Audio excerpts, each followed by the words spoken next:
Welcome to All Home Care Matters, the show where we discuss all things home care, with discussions on important age-related matters and topics. Brought to you by Enriched Life Home Care Services, the #1 rated home care provider in Michigan by Top Rated Local.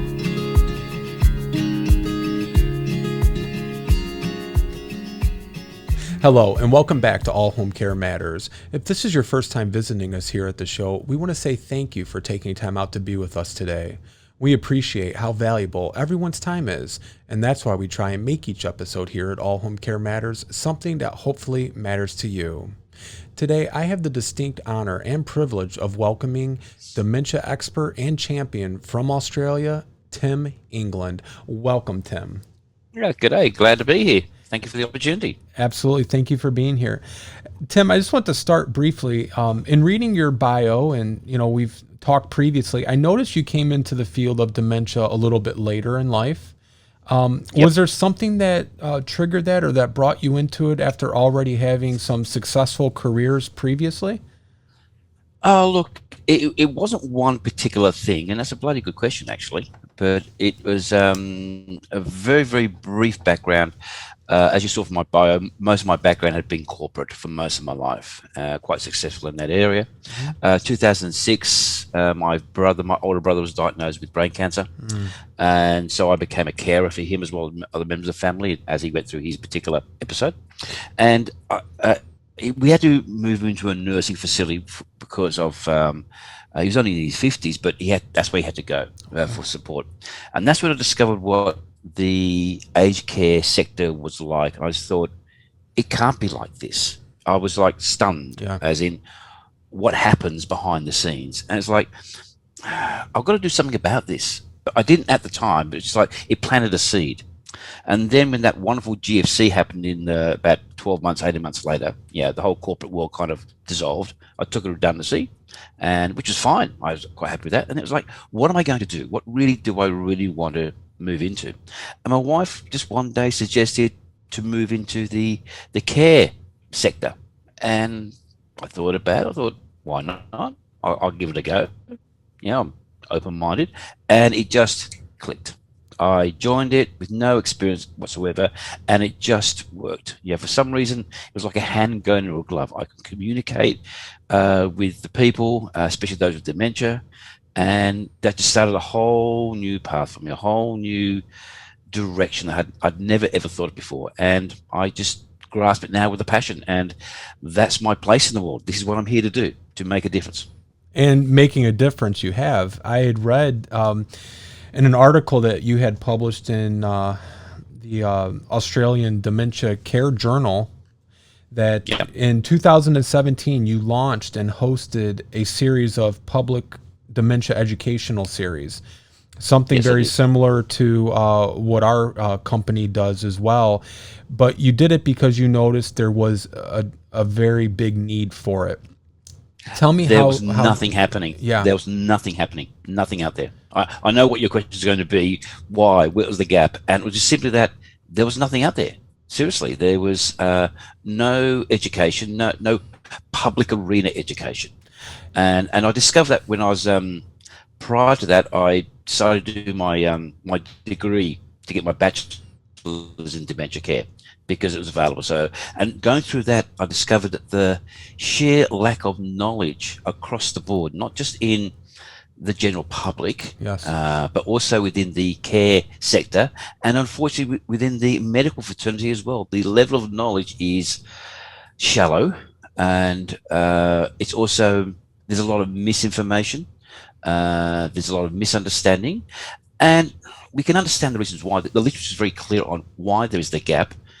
The literature is also very clear what needs to be done to fill that gap, but at that moment there was very little being done to fill that gap. So I just thought, look, I've got to do something. So I put together a proposal that my local Rotary Club liked the idea of. So with their help and the help of our local council, we got a little bit of funding, and I do mean only like a couple of $1,000s, which is nothing, but Rotarians can do a lot with nothing. And we started to host these workshops, and it just took off from that. Before you knew it, the demand was as you and I spoke earlier, then started having nursing facilities will contact me saying, "Can you come and do one of those workshops for our staff and our residents?" Like, sure, why not? Love to, Well, I think it's important to highlight, you just started this in 2017. This isn't something that you started 30 years ago or even 15 years ago or 10 years ago, because there is nothing out there, providing this education and support for families and even for professionals. We witnessed this here in the States, where, for the last 5-6 years, we've been doing these dementia we call them, ministry educational series. It's a dementia ministry, because so many families here, and I'm sure you can relate to this in Australia, they are given a diagnosis and that's what they're given. They're not given the tools, the support, the information, or the how-to, or any of the know-how to then go home and manage that care for that loved one with dementia. And then you bring COVID into the picture. How did COVID affect your educational series for families? Oh, it shut it all down, purely because we're going back 18 months now. And just to let you know, here in Sydney we're in another lockdown. We're in a 4-week lockdown right now. Okay, we still got moving, we still go do things, but because it affects the elderly so much, and you can imagine the audience that would be attracted to these workshops and going to nurture facilities, we've just shut them down until we get a better handling. However, that's opened up an entire another area. Is now I'm dabbling with a YouTube TV channel to get the same information out there. So that's something I've been playing around with as time permits. I've got a great head for radio, so trying to do a bit of camera is interesting, but I'm learning. But the thing is, the demand is there. So just because one avenue gets shut off for a short while doesn't mean that we can't pursue another avenue. And there are others out there doing similar type of stuff. Like there are some very good organisations in Australia, one called Dementia Training Australia, Dementia Australia, a few others who are doing workshops and so forth. But they tend to be, and I mean this deep respect to a lot of them, they tend to be a little bit more on the biomedical side of the condition and not so much on the psychosocial side of the condition. And look, the medical side is well understood. The pathology of the different forms of dementias are generally well understood. That's great, but discussing that with someone who's had a diagnosis, their families, goes over their head. They don't really want to understand, to some degree, what's going on physiologically in the brain. They want to know, how can we manage this? Can you help us with the tools to restructure my world? How can we live better with this condition? And that's the area that I really focus on. Yes, I can do the talks on the medical side, not an issue. But when I'm dealing with families and individuals and community, let's keep the language simple, let's keep it straightforward, and let's help them get some tools to help them manage what's going on and what's going to happen in the future. Absolutely. You went to Wicking University for your bachelor's degree in dementia. What it is, actually through the University of Tasmania. They've got a division within it called the Wicking Dementia Education Research Centre. Okay. And it's one of the 10 leading research centres in the world on dementia. It's fantastic. And they do a series of MOOCs, which stand for Massive Open Online Courses. And that's how I got introduced to them in 2012. They ran one on understanding dementia. So it's like a 9-week online free program, university accredited, and highly recommend it. And that got me into it to start with. And from that, I got interested to move on to, they offered a scholarship to me and others to get the bachelor. There were certain conditions we had to do, like you had to study hard. It wasn't just a give me.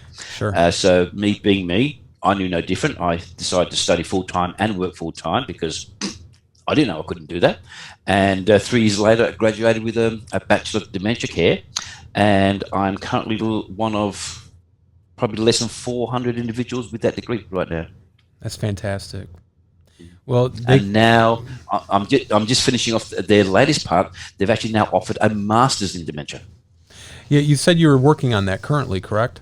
Yeah. I've got one more semester to go. I'll be graduating at the end of this year, and myself and one of the colleagues will be the first ones in the world with this particular master's. Wow, that's incredible.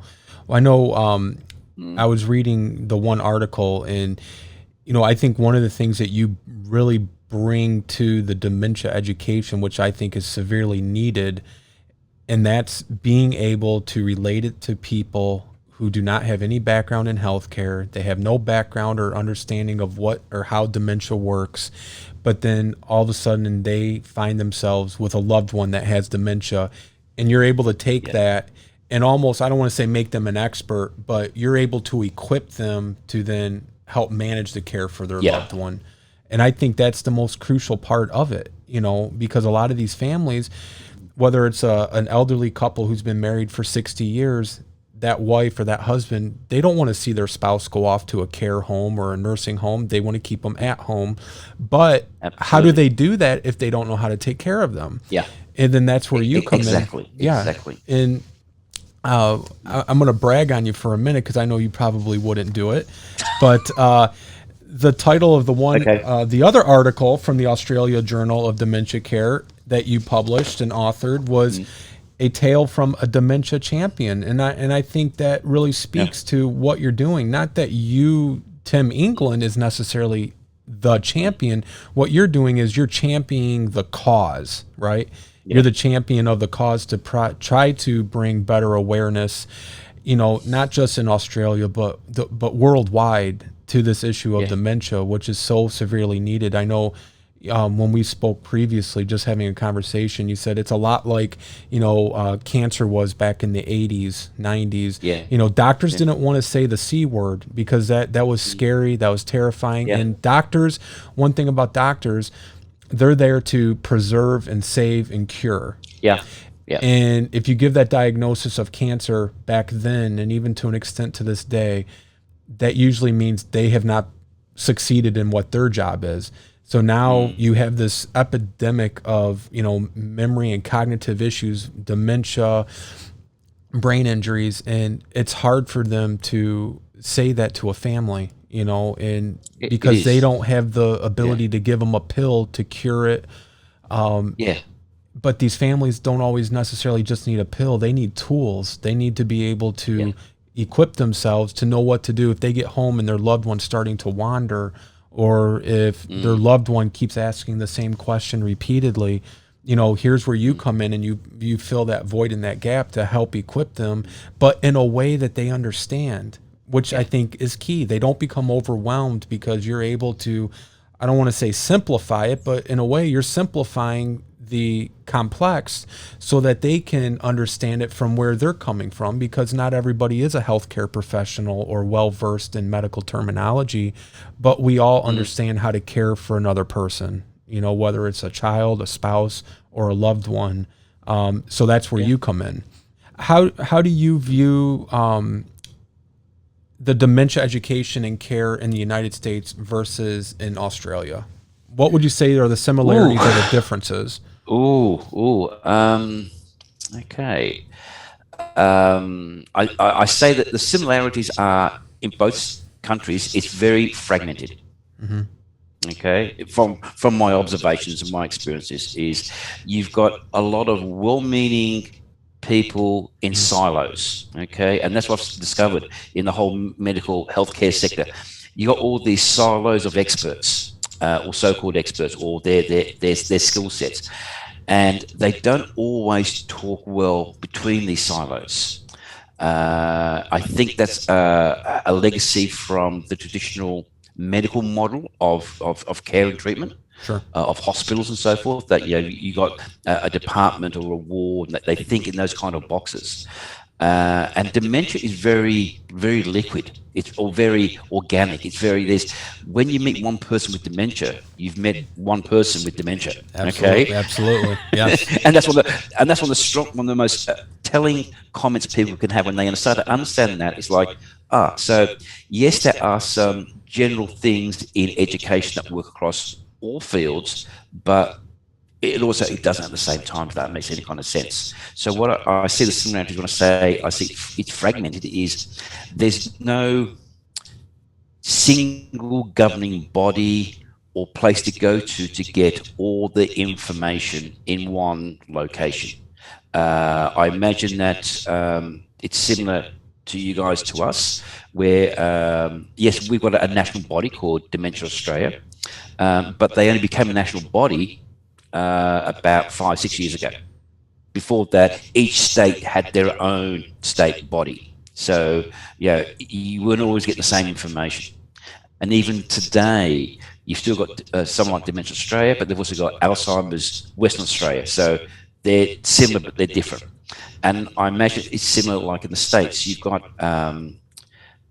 some of my research has discovered, I was doing some work with Lewy Body, and you've got a fantastic Lewy Body Association of America, which is brilliant, absolutely brilliant. But we've got nothing like that here in Australia. Okay, we haven't got a group just on that particular area, because that particular condition of Lewy body is, even though it is a dementia, it's a different cause of a dementia. Right. Okay. So it's for those who understand what I'm talking about. It's a different pathology.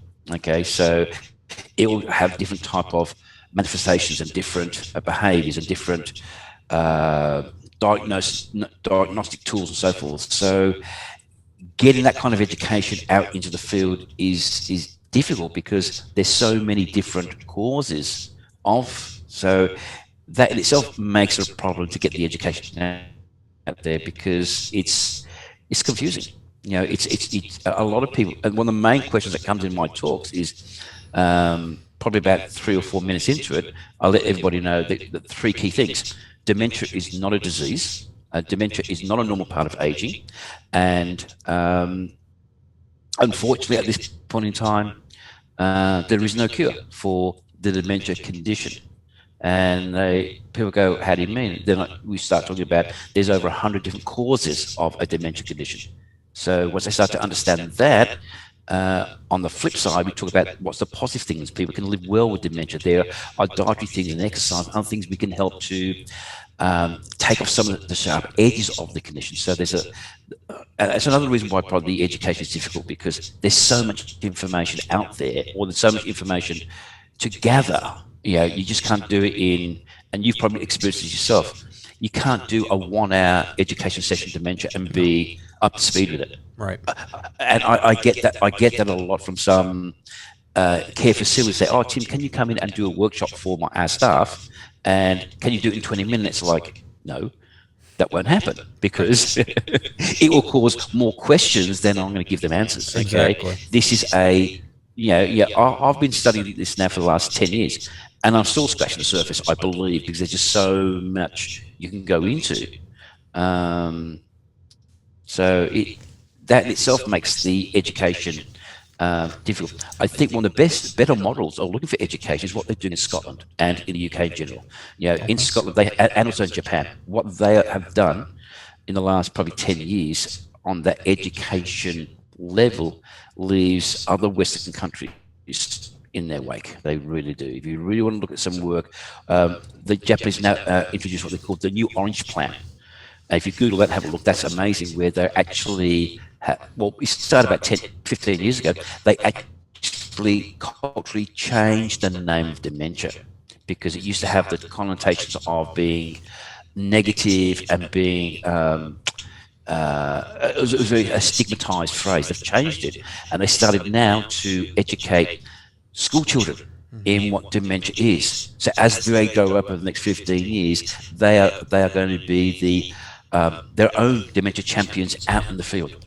You know, it's amazing what they're planning so far ahead. Scotland's doing something similar, but you know, Canada's beginning to do some work there as well. But Australia and the States, you know, our healthcare systems aren't. I was about to say our healthcare systems aren't the best. No, that's wrong. I'd say our healthcare systems are not well geared up for dementia, and that also impacts the education as well. You know, unfortunately, you've got a lot in the medical fraternity who still think from that biomedical framework and not that psychosocial, as I was talking about before. Yeah. Right. They still have a lot of tags and languages. A lot of times they want to deal with some of the behavioural challenges that may happen with dementia with medication. With Treat it with a antipsychotic pill. drugs. Yeah. Treat it with a pill. Yeah, have a pill. Yep. Give them a pill, sit in the corner, make them happy. No, the behavioural challenges are caused by some underlying need, and you and I can spend hours just talking about that and workshopping that one. But unfortunately, because a lot of the medical areas are, I won't say they're short-staffed, but they don't have the time to think it through and work with the condition. They just want, it's a quick fix, move on. And that's not the way to deal with dementia, unfortunately. Well, sorry, it's a long answer. No, that's fine. Can you mention, just to make sure everybody caught that, you said Japan has relabeled and no longer refers to it as dementia. What is the new name they have given it? Well, they still called dementia. I can't say it in Japanese. Okay, I'm going back to my mind trying to remember it now, and I can pull out the papers and have a look again. But it's I think the original word, Japanese word, meant like senile or evil.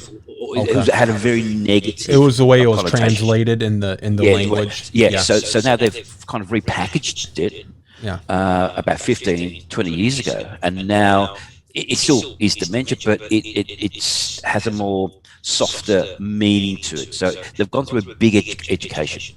To give you an idea of the extent of their education, look, all countries have an issue with, or a challenge with, people who are living in facilities or maybe living at home with dementia, and they get lost. They go wandering, or they go for a walk, and they go missing. Okay, we had a recent report a few years ago where 20% of people who live in the community with dementia who went missing were found dead. Yeah.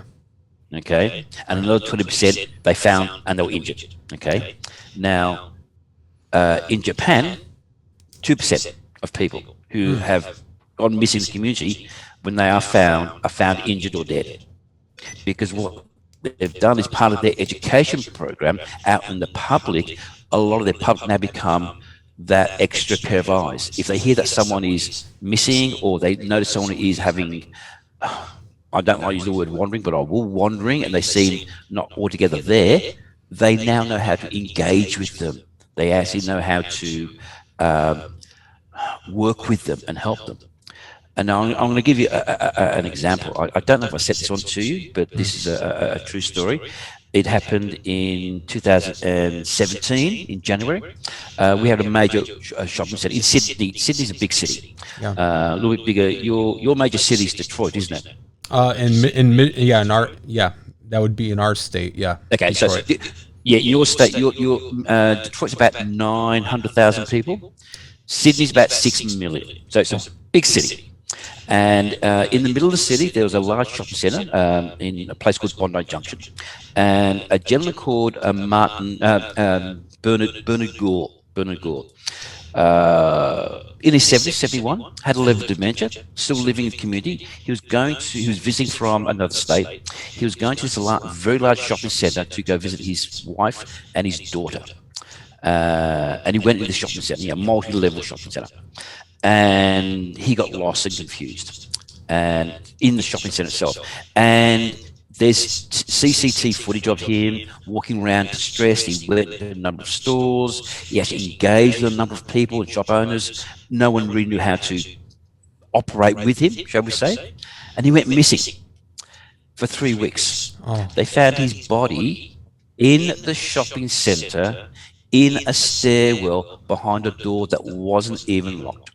Wow. And this I can talk about it because it's actually been it's been public information. It's actually been in the media. And even when the police went through their investigations and interviewed a lot of people, and there's actually one in the newspaper where they interviewed a shopkeeper, and she said, he came into my store, he looked distressed, he was scared, he was nervous, he was lost. I didn't know what to do, and he left. And she's distraught because if I knew what to do, and we go, yeah, it's not her fault because she didn't know what to do. But if all I raise is if the level of community awareness was that little bit higher, could there have been a different outcome? Right.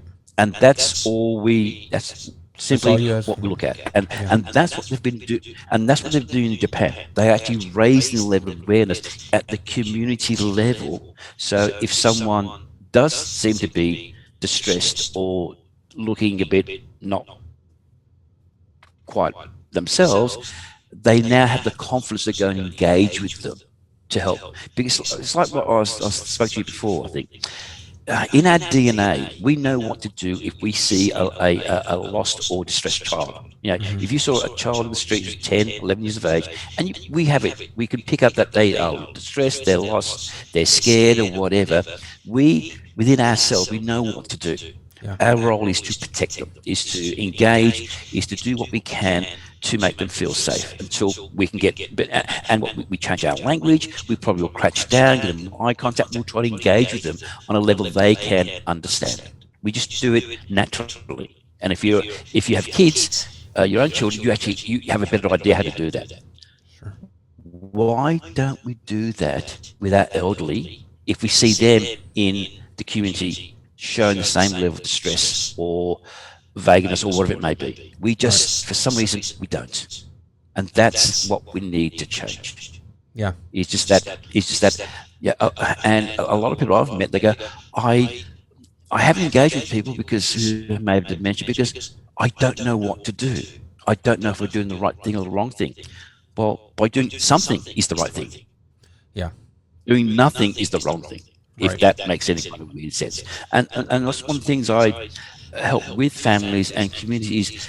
It's okay to engage. It's okay to step in. Yeah, there's certain steps. There's certain things you'll do and don't do, but there's nothing wrong with walking up saying, "Oh, hello, how are you?" and just engage with them.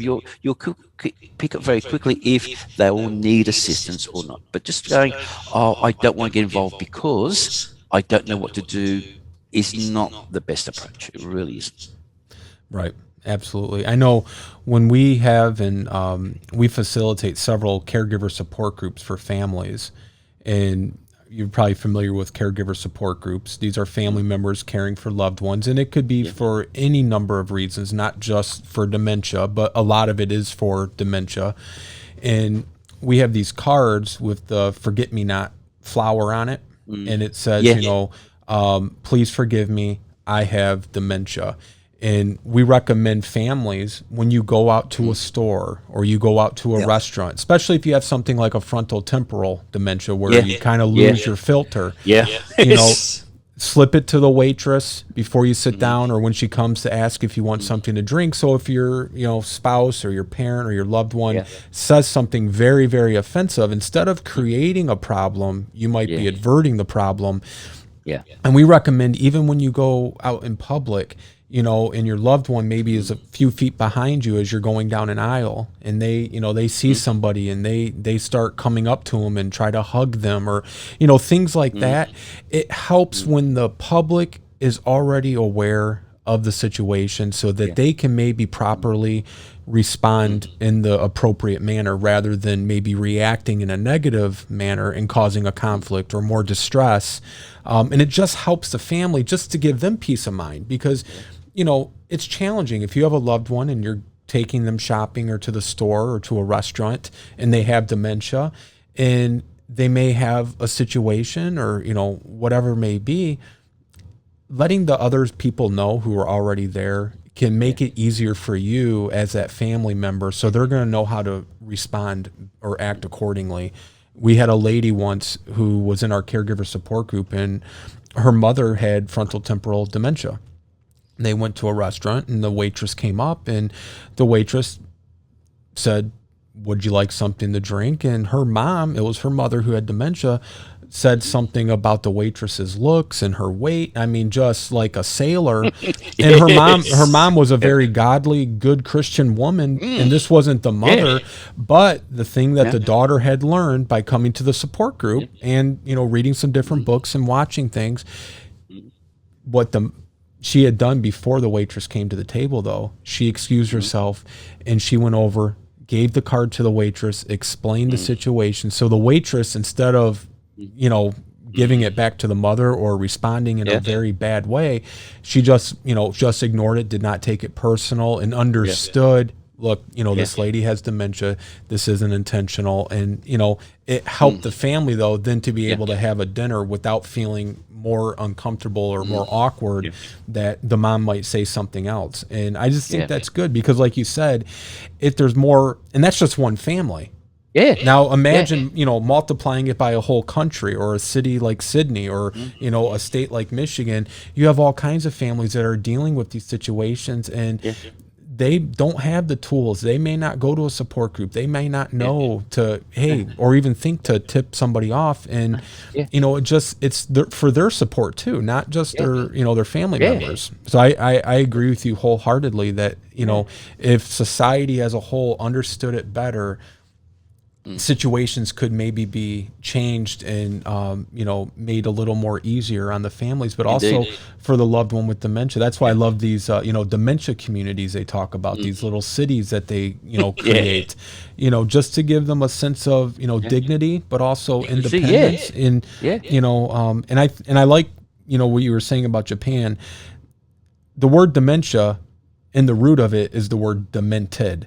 And that word demented, for as many years as I can even recall, just had a horrible stigma associated with it. Oh, that person's demented. What's wrong with them? And it's just unfortunate that we have associated the word dementia with demented, or senile, like you said.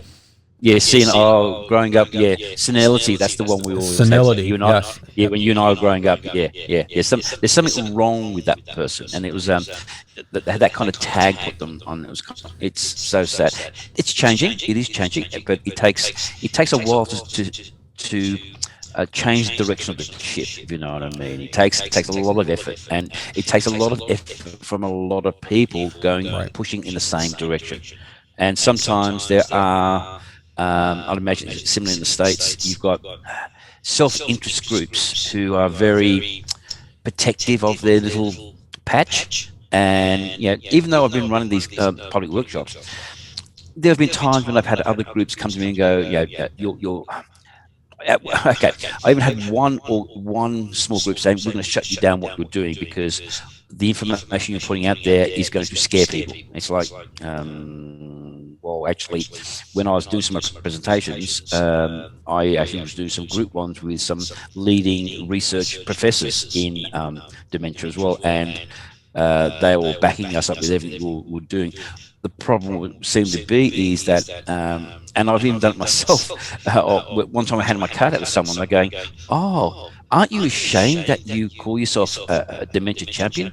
That you are scaring people about this whole subject?" It's like, I'm shaking my head, going, "What?" Yeah, it's even when I've had a sign on the side of my car saying, I'm working in the field, people go, "Oh, isn't it embarrassing that you have that car, or you have your card, you had it to people, and they realise what you do?" It's like, what? Yeah, right. This one will scare you. This one will really scare you, and it gives you an idea of the level of, I won't say arrogance or ignorance, but ignorance to some degree. I was running some of these workshops around my area, very successfully, as in people come to and they're getting more information and they wanted more, and I was able to link them up with some of the local service providers of aged care, because some of these people just weren't getting any services at all, because they just didn't know where to go. So I acted I still do as a conduit to help direct people. I had a coffee, a local general practitioner who runs two very successful practices north of me, and I was doing some workshops in his area because I was invited to, and he invited me to have a coffee, and we're chatting, and I said he runs two very successful medical facilities, clinics. I won't mention his name, but he said to me, "Tim," over coffee, he goes, "Do you know, I tell my my patients when they come into my surgery about dementia?" I go, "What?" He goes, "It's a government conspiracy." And he's a medical doctor. Wow. And he's telling his patients that there's no cure for this, but it's a government conspiracy. It's not as bad as you think it is. And it's like, what? You're telling your patients what? Right. And he goes, "Yeah, I just don't want to burden them by giving the family a diagnosis because there's nothing can be done." I go, diagnosis or not, the family are still going to be burdened. Right. Let them know what's going on, so they can start getting the right information and the right support mechanisms. Because we have a really good system. Our healthcare system is really, really good once people know how to get into it and navigate it. Okay, Right. that you've got some great support systems for dementia, but people just don't know where to go. We have a great system now here called My Age Care. It's only been in operation probably the last 10 years, but it's one central point. Before that, all of our aged care services came from each state. Each state looked after their own particular thing. It's now been centralised by the federal government. So it's just one phone number, one website, and people go there, ring up, speak to a consultant, and get all the information they need and get all the support they need. But like all government departments, can be difficult to navigate, shall we say. Okay, it can be confusing. And that's where myself and others come in. We will help people navigate through that and get the right services. But especially for dementia support services, they really need to have a diagnosis. And as you know, as I do, there's different forms of dementia. Is it Lewy body? Is it Alzheimer's? Is it Parkinson's? What is it? Frontotemporal dementia? Because different support mechanisms are required for different types of dementias. Sure. By getting, you can't always get an accurate diagnosis because, as we know, it's hard to diagnose. The only true diagnosis you get is post-mortem. Yada yada. We know all that, but you can at least get an understanding. Is it Lewy body or is it vascular dementia or whatever? So that can help you get the right type of support services. By getting that kind of diagnosis or a possible diagnosis, then people like myself and others in the sector can actually come in with the right support mechanisms for the family. Like the way as you were talking about with frontotemporal dementia, is going to present itself a little bit differently than Alzheimer's because of the part of the brain that's being impacted here. And again, for those who understand it all, they'll understand exactly what I'm saying. For those who don't understand or get it, basically, in a nutshell, different parts of the brain, in the simplest way, will operate different parts of the body. The frontal part of the brain is more involved with control and inhibition. If that's being affected, someone's self-control can be compromised. Not so much what's memory loss, but it's more like self-control and social behaviour, shall we say? So as you're saying, there's techniques you can do with the family to help them overcome that. And one of the big things that myself and my colleagues have done is with the family's permission. Only with their permission, when we've met with the families and we're working with them, we'll say, look, would you like us to help educate the local community? Like, does your father go to a local coffee shop? Yep. With your permission, could we go there and educate the staff there on what dementia is? That's and wonderful. when the families realise, they go, will you do that? I said, we'll gladly do that. And again, when we meet the managers at these coffee shops or the staff, they are more than willing to take on the information because they want to look after their clients. They want to look after the people who come to their restaurant or come to their business. And I have not met a business yet that has said no to getting some basic education for their staff. And it's not, we don't get into the medical side. It's all like going, okay, if you've got Bob who comes in every few days, this elderly gentleman who may have dementia, to help him understand, we might say, instead of giving too many choices, instead of going, give him a big menu with all this writing on it, you may just discuss it. Oh, hello, Bob, how are you? Said, would you like a coffee today? Yeah. And would you like your normal sandwich with that? Keep things simple, break it down, slow down the language. Break the conversation down into a rhythm that he can understand. And as I said, I've never met a store owner or manager who has objected to any of that type of support. Okay, what we need to do is more of that. We need to educate these businesses, small your mum and pop store on the corner and your big chain stores. They need to have a better understanding of. And again. The only objections we've ever had with that, and it happens with a lot of big organisations, they see it's a cost to their business to take staff off the floor to educate. Well, actually, no, it's an investment. Right. But more importantly, it doesn't take long. Or we'll hand them a simple communication chart of 10 points to consider when communicating with someone who may have a level of dementia. And it's stuff that you and I do. It's like slow it down, break it down, limit the choices. One that I use a lot, we use the 7-second rule. And this is one you've probably heard of. And when they go, what's the 7-second rule? We go, especially for if someone with dementia, you ask them a question, then wait 7 seconds for the answer. Because it's going to take time to process through the brain again. Okay, Right. so don't ask a question and then expect an answer straight away and ask it. No one. You break it down slowly. Well, and that Tim, easy. that is so true, but it's so very effective. We help so many families that have dementia or some form of it. And one lady, when you were speaking about this gentleman in the menu at his coffee shop, we've been helping her about 7 years, and we're with her around the clock. She can't be left alone because she lives alone. Yeah. And after about year 3, close to year 4, we started noticing and seeing a trend where she decided she was no longer going to eat.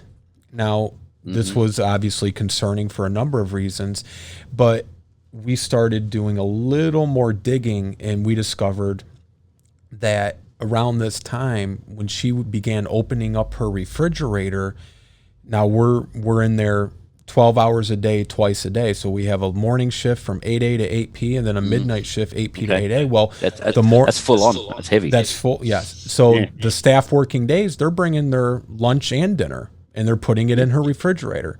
And then some of them would keep, their drinks in there that they would drink through the week and different things and whatnot. Well, this started to become very, very overwhelming for her, because now she's not recognizing these different drinks and foods and things. And she didn't think it was her refrigerator, and she better not touch anything.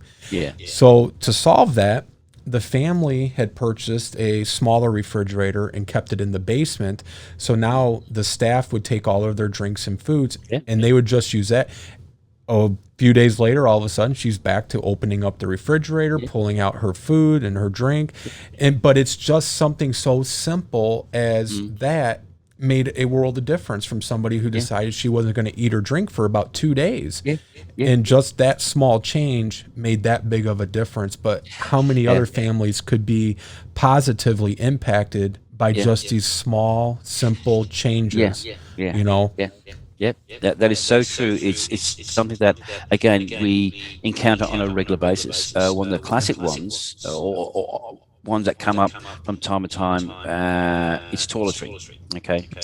And I'll use the example of another family I've worked with, when the daughters contacted me one day and said, "Look, we think it's time for Dad to go into care." We go, "Why?" I said, "He's used the wardrobe as a bathroom." I went, "Okay, that's unfortunate, but what's get some more information." And so I went and visited. I visit from time to time. So I went to their unit, their flat, their apartment, and I knew them quite well. Chatting with them, and I went, "Okay." And I was talking to the daughters, and I said, I went and had a look at the bathroom. Then simple thing, and you'll get this. I called the daughters over. I said, "Let's have a look here." And we stood at the bathroom door. I said, "Tell me what you see." And they just went, "It's a bathroom." Yeah. "What do you see? Not what you're looking at. What do you see?" They go. And so I pointed out and go, "What's that?" "Oh, that's a toilet bowl." "Yes." "That's a sink." "That's a shower." "That's a bathtub." "Yeah." "What colour's the sink?" "It's white." "What colour is the bathtub?" "It's white." "What colour's the shower?" "It's white." "What colour's the toilet?" "It's white." I said, "Your father can't see it anymore." Right. I said, Yes. As he comes to the bathroom, but he can't see, because it's all similar. It's all one colours thing. now. Yeah. So very quickly we changed the colour of the toilet seat. I got some black tape and put it on the buttons to flush.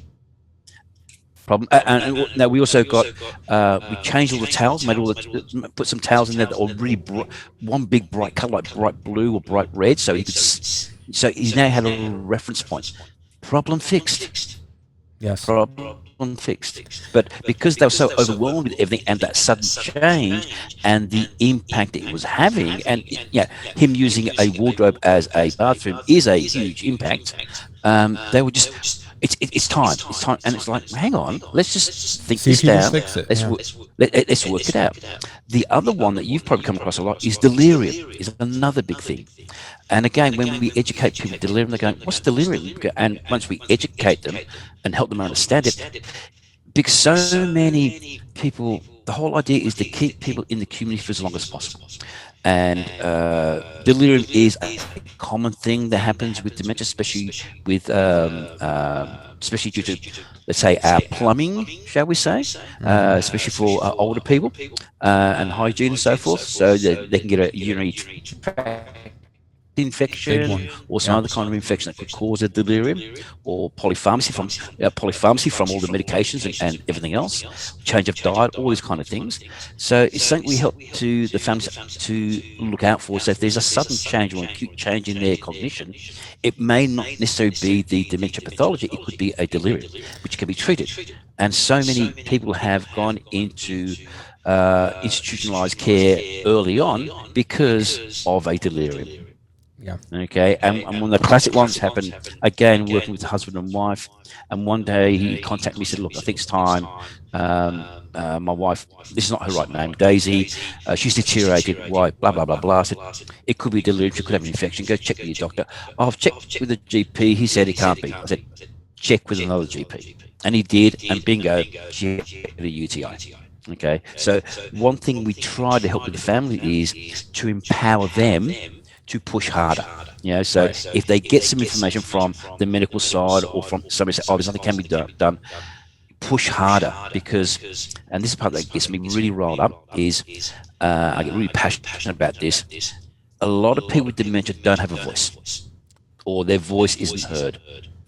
The only voice they've got is from their family caregivers, and even sometimes they don't have a voice because they don't know how to. And especially because of our older generation, and I imagine similar to the States, they grew up in an era where doctors are gods. What a doctor says, you follow, or you don't question it, or that age bracket where manners always come first, so they don't question things. As I've said to you before, over here in Australia, we have a phrase known as, "You've got to have a little bit of a mongrel in you," which means you've got to be a bit more aggressive, a little bit more assertive, a little bit more pushy, just to get some things done, because the voices of people with dementia aren't heard. And it's got to be people like you, me, and carers who actually will encourage the voices to be heard. And sometimes we've got to push that a little bit harder. And sometimes we've got to rattle the cage of the establishment around us, because they are still in that paradigm of, this is the way we've always done it, so this is the way we always do it in the future. Well, sometimes, no. Sometimes you've got to push harder. Yeah. I like to sometimes carry a stick and bang their cage just to get them to go, "Oh, there's a different way of looking at this." Have you seen, Tim, since you've gotten into this, have you seen any changes as far as the way dementia is perceived? Like, since you've been so active in dementia and championing this and the education part of it, have you seen some changes that you say, you know what, we're making a difference, and you can point at it and say, this is what we've done? Kind of like going to these small communities and talking to business owners and, shop and mom and pop places. Yes, we have seen some changes, but they're only on the peripheral. They're only on the edges. We've just had a royal commission into aged care, and just to give your listeners what a royal commission is. It's a big thing. It's a big thing. It's a government-sponsored. It's probably one of the most broad, powerful reviews of a subject can happen. And we had a royal commission into aged care, dementia care in Australia. It went for several years. We knew what the findings were going to be. It was going to be shocking. It was going to be horrible. Every horrible story in aged care was exposed. Okay, around the country. And the sad thing is, the things that they were discovered, and I was actually interviewed for a while ago, and you'll see that in that documentary that's coming up later, which you and I have spoken about. I was asked the question, was I surprised with any results in the Royal Commission? I said, absolutely not. And why is that? Well, the reports that will get in this Royal Commission are nothing new. It's the same reports they've done for the last 20 years. You know, there's the Productivity Commission of 2011 that then stated that the shortfalls in dementia care and staffing and all issues were the same reports that they came out with the Royal Commission 10 years later. Almost word perfect. Yeah. Wow. So those of us who are in the industry or in the sector, and it is an industry, we know what the problems are. We can list them all out. The difference from the Royal Commission is it's now been brought out to the public arena. The Royal Commission is a very public finding. Okay, very, very public, and it has shocked a lot of people. Going, is aged care that bad in some areas? Not all areas. There are some parts of aged care that are brilliant, absolutely fantastic, but there are also certain areas where it's not good.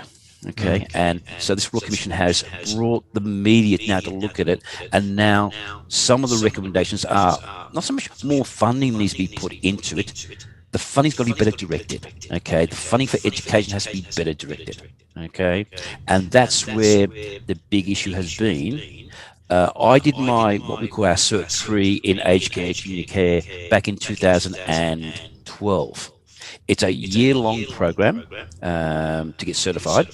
1 day a week for a year, as in a classroom situation, and we spent 3 hours of the entire year on dementia. Wow. Now, 50% or 55% of people in a nursing facility will have a level of dementia. Absolutely. Right. Okay, but yeah, they spent only 3 hours on that major subject, and that's what it is. The Royal Commission came out. There's got to be a broader brush with education across the board. Absolutely. And in fact, and that's one of the biggest issues. It is that education side. So we are seeing changes. The government has over these been getting more behind it, but it's been fragmented. You know, there hasn't been they're trying to, but there's no, as I said, all those silos haven't all come together yet to go in one direction for one drive. It is improving. It needs to improve quicker and a lot harder. Sure. There's also this thing out there, and it is part of the establishment. Like, okay, myself and some of my other colleagues, we've got a batch of dementia care. A lot in the aged care organisations refuse to recognise that degree. Simple as that. They just won't recognise it. They won't recognise it because you don't come from a nursing background. Okay. If you don't have a nurse, their focus is you've got to have a nursing background. We're going, and I don't have a nursing background. I don't claim that, and none of us do. But that's not what the degree was designed for. It's, you know, when they get this, the reason they put the batch of dementia care together, and it's worked so well, and you've seen this yourself. You may have staff in a nursing facility who's been there for 10, 15, 20 years, okay? They've got such a wealth of experience and knowledge, but they may not have that university qualification. Right. Okay, yeah, they're just hard-working care workers who do a great job. So they brought in this qualification, so those people who had that experience could now do the online course, a university course, a full university course over several years, to get a qualification behind them to support their experience. Now, that's done a wonderful thing. You've now got a lot of these 40, 50-year-old aged care workers who've got 20 years of experience and now got a qualification behind them, which is fantastic. The drawback is quite a few of the establishments in these nursing facilities are threatened that these people who are their staff have more experience and knowledge and qualifications than the facility manager. Right. And that's causing a ruckus, shall we say? All right. So it's but that's changing. But that's part of that paradigm shift that's occurring, and we need more of that. Okay, and that's also part of the issue, and I imagine it's similar. You'd have part of that in the States as well, where you've got. Sure. I can imagine you could be visiting a facility, for example, and you could have Mary, who's been a care worker there for 25 years. The amount of knowledge and skill and intellectual property she has in dealing with situations on a daily basis would be the wealth of that is fantastic. Okay, if you could also have them have the education qualification behind that as well, how powerful that would be to cause change, or not just change, but to support those individuals that need that type of care in those facilities. Okay, so Absolutely. there's yeah, there's that kind of clash that's happening. But we're always hopeful. Yeah, and we're always going to get there. It's just we've got to sometimes push a little bit harder. Absolutely. One thing I wanted to mention here. So, for all of the viewers and listeners, we're going to have all of these wonderful resources that you had sent over to us on the show notes and in the summary, along with your YouTube channel as well that you've started. Okay. And one thing, though, in closing here, Tim, that I wanted you to share and talk about, because I'm looking forward to it. I think it's going to be fantastic. Your friend who is putting together this, I call it a documentary about dementia.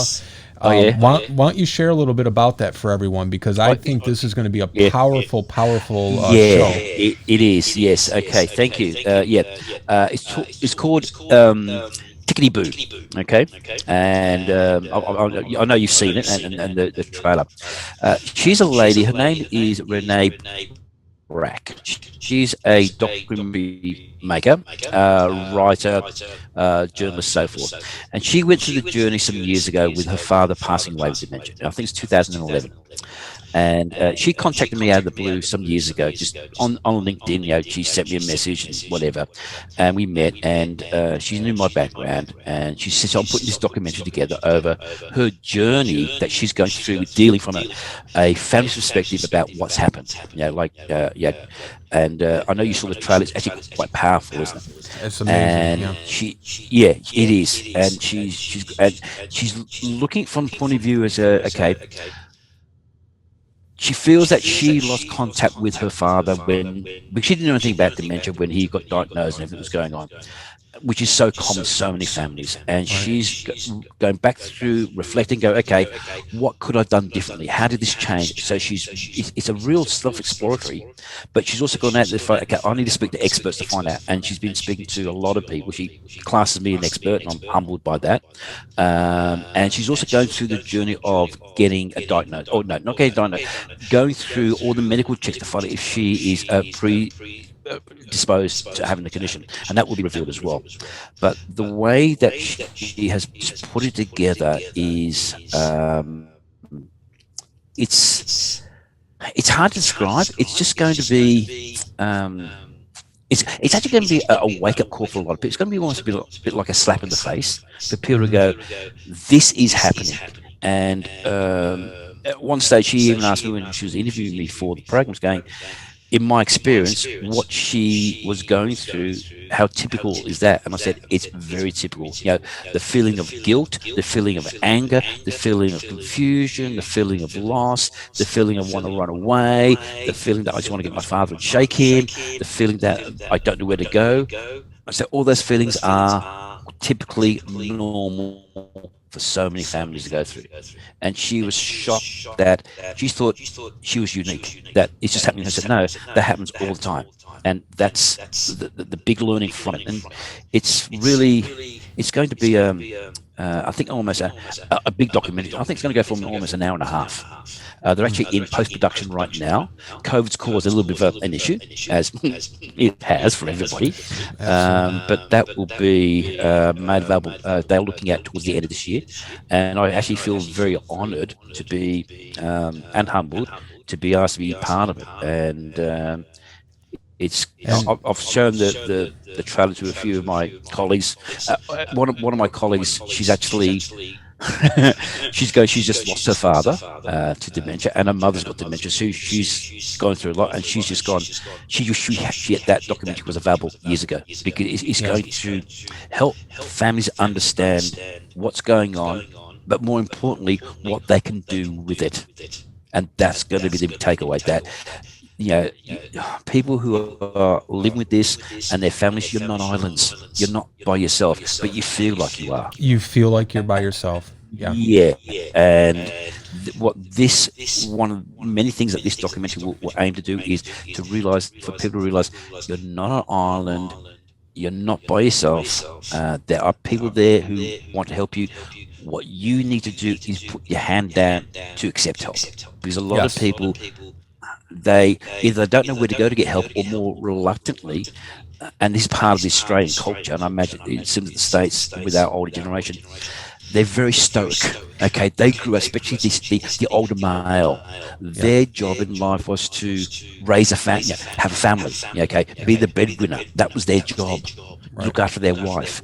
And now, if their wife's got dementia and they're deteriorating, they don't know what to do, but they're not first to put their hand up and say, "I need help." In fact, it's the last thing they're going to do. It's just it's a lot their of stoic pride. nature. A lot of pride. Pride. All of that. And maybe a bit of embarrassment that also happens. But but they're just stoic. They just that older generation, they just think what they've lived through. They've lived through World War II and depressions. Yet they just get on with stuff. They just get on with stuff. Yes. And it's like what's happening with this COVID thing. I've spoken with quite a few of them. I have a few who live around me here, my neighbours, and they just kind of go, "Okay, the COVID thing's a bit of a bugger, but we'll just get on with it. We'll just adapt." Where the younger ones going, "Oh no, it's the end of the world." It's like, no, it's not. It's not. No, not even close. Not at all. But not even close. That's a big part this document is going to do. I hope he's going to help people realise they're not islands. Okay, they're not by themselves. Yes, and this kind of ties into that, and we have had people in our caregiver support groups where, a neighbor or one of their adult children will just push and push and push them to finally go to the support group. And, one thing that has always stood out with me from that was, we had a lady come once, and her husband had dementia. Now, they were fairly young. They were just in their early 70s. And her best friend and her would do everything together. And they were friends since, high school, elementary school. Yeah. Well, she was tearing up one day in the support group, and she said, my best friend no longer will talk to me. And so, everybody in the support group, the whole point of a support group is so you don't feel like you're the only one going through this. Like you said, you're not an island. Yeah. And we said, well, why? And she said, well, because we don't get to spend time together anymore. I can't go shopping. We go to the movies. We can't go out. They would go on couples night for dinner. But I told her, I said, don't be too angry at your best friend. I said, yeah, you're hurt, you're disappointed. I said, but it's hard for your best friend to know what you're going through, because she's never been through it. As far as she knows, you're just, too busy doing other things. I said, hopefully in time, she never has to go through this and have her spouse get dementia. I said, but hopefully she will start to realize exactly what you are going through, but don't expect her to understand, because none of us can understand it if we haven't gone through it. And, that helped her. It didn't solve it, but it helped her say, what? That makes sense. She goes, and I hope she never has to go through this, because, her husband's dementia was rapidly progressing quickly.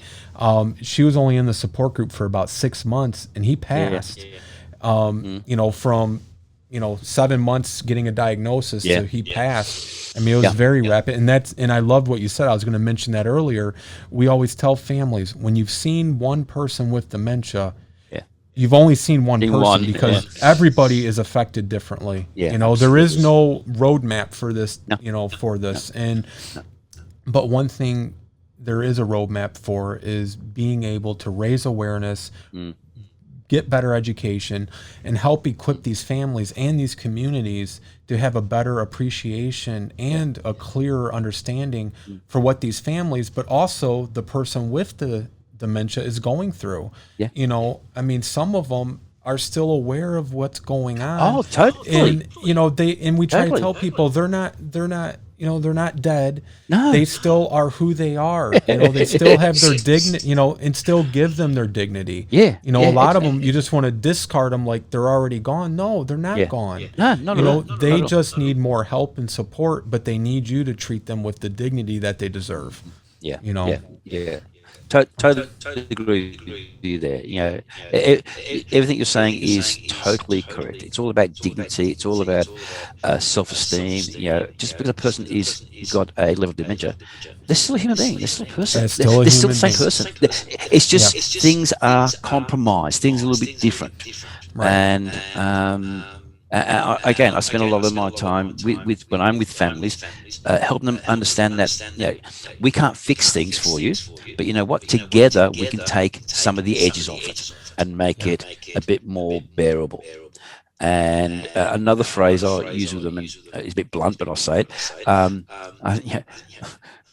Dementia sucks. Okay, there's nothing nice about it. Okay, right. And sometimes I'll have that kind of blunt conversation with some family members, and they'll kind of go, "Yeah, you're right. It does suck. Yeah, it doesn't. It's not nice. It's not pleasant. But you know what? No. Together, we're going to work together to take some of the edge off it and make it, make the quality of life better." And a good classic example of this is Joan. I was working with a lady called Joan for quite a while, and visiting her, and I used to take her husband out and go to do activities with him just to give her a break. And one day I walked in there, she was really angry. And what's up? And she says, "Look at this, you opened up the fridge." And there was an iron in the fridge. An ironing all wrapped up with the cord in the fridge. I go, "What's the problem?" She goes, "It shouldn't be in there. So what do? I take it out." "Who puts it in there?" "Peter does." "What happens?" I take it out. He puts it back in. "And then what happens?" "I take it out." "And then you guys have a fight?" "Yeah, we argue over it." I go, "Is it really that important?" Right. And she was like, "Well," I said, "Okay, if the iron was plugged in and in the fridge, that's a different story. But the fact that he just now decided to wrap it up, and instead of storing it in the wardrobe or in the cupboard, he's now stored it in the fridge. Is it really causing a problem?" And that's when she started to realise, well, no, it's not. Said, so can you live with that for a while? And what we helped her understand was the things to get worried about. Okay, yes. And she realised that was something not really to get worried about, because it's not causing any harm to anybody. Okay, it's annoying, but it's not causing a problem. It's not a safety issue. It's not a concern. And that helped her understand. And then she started to rationalize differently and realize, okay, Peter might be doing this, but it's okay because it's not causing an issue. So then her anxiety level would start to come down. And she started to understand what to get upset over it and what not to get upset over it. And once she started to understand that, you saw a massive change in her, and hence a massive change in that, where a few weeks later I went and visited them, and there she was playing classical music. Yeah, reading a book, having a cup of coffee, had classical music in the background when I went to pick up her husband. And she hadn't done that for years. And I can see she's now relaxing to a point where she's given herself permission to do that again. But she knows that her husband, even though he's going through this journey, he's in a safe place as well, because people are looking after him, taking him on outings, and giving her a break so she can go do normal things again. So, that's another part of what we do, is try to help the families understand that they have to also look after themselves, so they are in a better position to help support their loved one. Absolutely. And again, that is another hard message to get through, because some people are going, "But I have to protect my husband or my wife." Yes, you do. You've done a great job up to this point. Now allow us to come in and help you do that better, so you can be in a better position to look after your loved one as things progress. Yes. So, and again, it's as you said, it's because you're dealing with so many different people and so many different personalities and so many different journeys of dementia. Yeah, you meet one person with dementia, you've met one. You have some common things, but again, it's very organic, it's very unique, and it's very, very personal. And I think that's where part of where the medical side gets a bit kind of caught up. They forget that they're dealing with a person, not a condition, or Right. and again, I have some doctors still refer to dementia as a disease. It's like, it's not a disease, it's a condition, but that's part of the education process as well. Yes. Tim, we appreciate you being here with us today. Thank you so much for the opportunity. Yes. It's been an absolute honor of ours, and I want to say thank you for your time. I know with the time difference, you're in Australia. It's very, very early in the morning, so we do appreciate you making time for us. But I do want to extend an open invitation to have you come back again, because like you said, you can't really even begin to discuss this topic in such a short amount of time, and I think you could provide an enormous amount of information and resources to the listeners and viewers. And we're going to have your show, the trailer to this amazing, highly recommended documentary from your friend, and your other resources listed on the show notes and on our website in summary.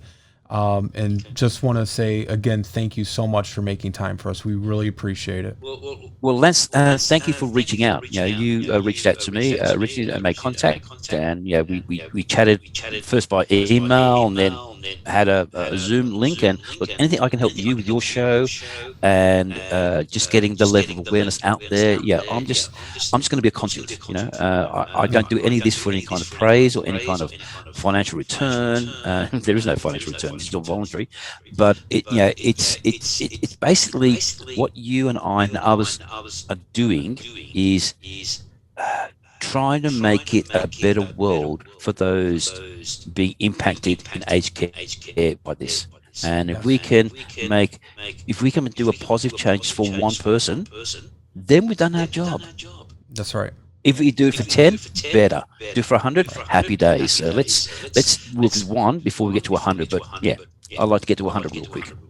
Absolutely. All right. Well, thank you again, Tim. Thank you. You have an enjoyable weekend, and we will talk to you very soon. Okay. Have a good time. All right. You Thank too. you again. Bye-bye. Thank you for joining us today at All Home Care Matters. All Home Care Matters is here to help families as they navigate these long-term care issues. We also want to again extend our appreciation and gratitude to Tim England for taking time out to be with us today. Remember, you can listen to the show on any of your favorite podcast streaming platforms and watch the show on our YouTube channel. Just make sure to hit that subscribe button so that you'll never miss an episode. And please, if you know someone who could benefit from this episode, share it with them. Please join us next time on All Home Care Matters, where we will be discussing safe tips for aging in place. Thank you so much. Thank you for joining us today. We look forward to you joining us again on another episode of All Home Care Matters. To learn more about the show and to connect with us, visit us at allhomecarematters.com.